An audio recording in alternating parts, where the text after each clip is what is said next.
Hai teman-teman, apa kabar? Hari ini aku akan membahas tentang dongeng.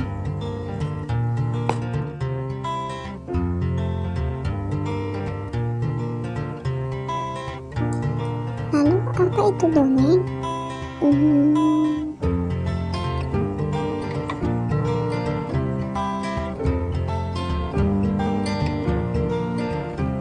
Dongeng adalah cerita fiktif atau tidak benar-benar terjadi yang diceritakan secara turun-temurun dari zaman dahulu. Alurnya sederhana dan mengandung nilai pendidikan.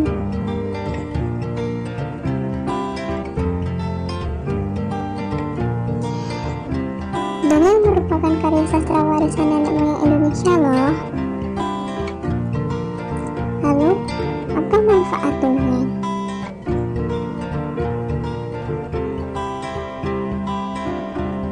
Dongeng biasanya ceritakan ke anak-anak agar mereka belajar berimajinasi dan moral pendidikan yang ada di dalam dongeng.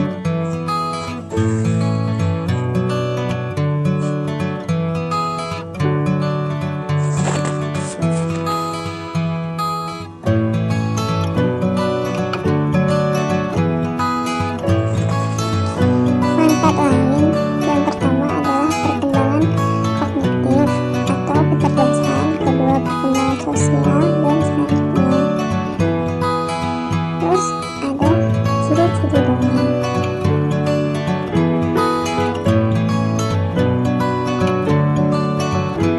Ciri-ciri dongeng yaitu alurnya yang digunakan sederhana, terus ceritanya singkat dan bergerak cepat, bersifat anonim atau tidak memiliki nama pengarang, penyebaran dan pewarisannya dilakukan secara lisan, dan terakhir bersifat polos dan lugu, kadang terkesan kasar dan spontan.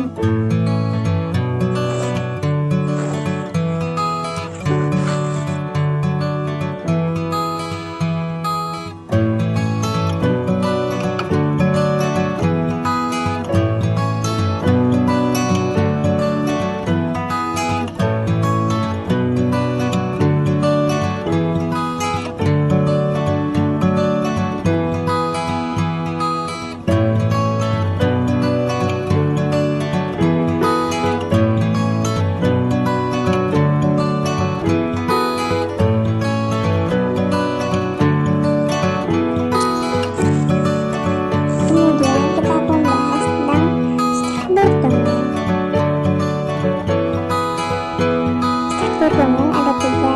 Yang pertama adalah pendahuluan, kedua isi atau kejadian atau peristiwa, ketiga penutup.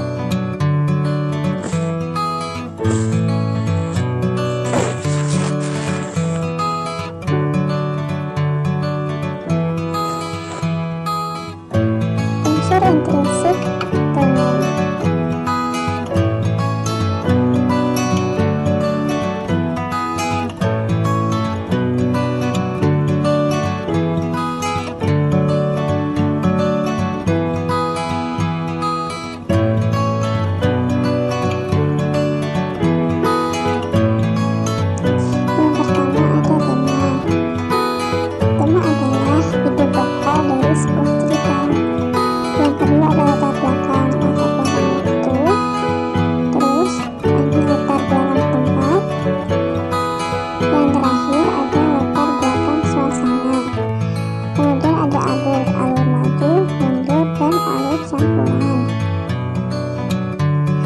Kemudian ada tokoh. Tokoh adalah pemeran dalam dongeng. Sudut pandang adalah posisi amanat adalah menjelaskan sebuah pesan yang ingin disampaikan penulis atau pengarang kepada pembacanya.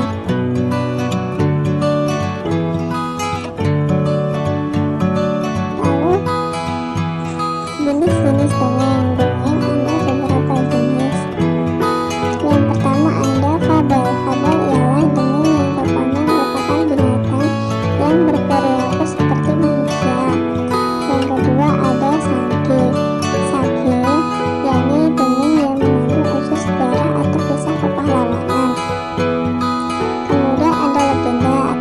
Rakyat ya, dongeng yang menceritakan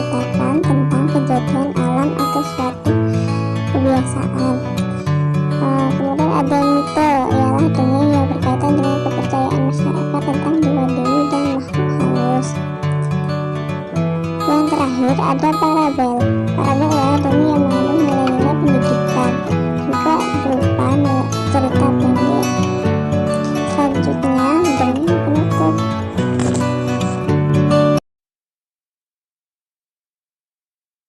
Kelinci yang rakus. Pada suatu hari, ada seekor kelinci dan dia selalu lapar. Dia adalah kelinci yang rakus. Dia selalu saja makan banyak dan juga tidur lama. Selalu saja makan, dan makan. Makan sepanjang malam, makan sepanjang hari, tapi dia tidak pernah puas dengan apa yang dia makan. Suatu ketika, kelompok kelinci menyerbu ladang sayuran. Semua kelinci makan dengan cepat. Tapi si kelinci rakus tidak berhenti makan. Salah seekor kelinci mengingatkan, "Hei kau makanlah dengan cepat. Kalau tidak pemilik ladang akan datang dan melempari kita dengan batu." Si kelinci rakus pun menjawab, "Tolong biarkan aku makan lagi, aku akan makan banyak. Lalu kita akan kembali." Kelinci rakus yang lapar terus saja makan, dan makan. Kelinci yang lain pun berkata, "Hei kau, makan dengan cepat. Lihat itu, pemilik ladang sudah terlihat. Dia akan segera mendatangi kita." "Oh, tidak apa-apa, dia belum sampai di bagian ladang ini. Tolong biarkan aku makan. Aku akan makan lagi, makan dengan banyak, lalu kita akan berlari pulang." Pada saat itu pemilik ladang mulai mendekat dan semua kelinci mulai berteriak, "Lari, lari, pemilik ladang sudah tiba, lari semuanya." Semua kelinci mulai berlarian dan mulai melompat-lompat menjauh. Tapi si kelinci rakus tidak bisa berlari cepat, bahkan dia tidak bisa melompat karena dia terlalu banyak makan. Perutnya menjadi berat sekali. Semua kelinci bergegas dan melompat keluar dari pagar pembatas ladang. Tapi si kelinci rakus makan terlalu banyak, sehingga dia saat mencoba melompat terjatuh ke bawah pagar ladang. Di sana ada banyak batu yang tertancap pada tubuhnya. Dan pada saat itu juga pemilik ladang tiba dengan tongkat besar di tangannya.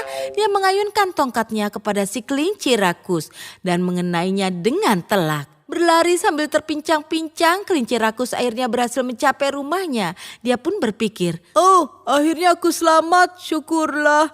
Dia mulai berjalan perlahan, tapi ada seekor rubah di belakangnya. Dan tiba-tiba rubah itu mulai berlari ke arah para kelinci. Semua kelinci lain masuk ke dalam rumah, tapi si kelinci rakus tertinggal jauh di belakang. Pada saat dia memasuki rumah, perutnya besar, amat berat, dan membengkak dengan makanan, sehingga dia tersangkut di pintu. Semua kelinci menariknya dari dalam, dan rubah menggigit ekornya. Itu seperti sebuah tarik tambang.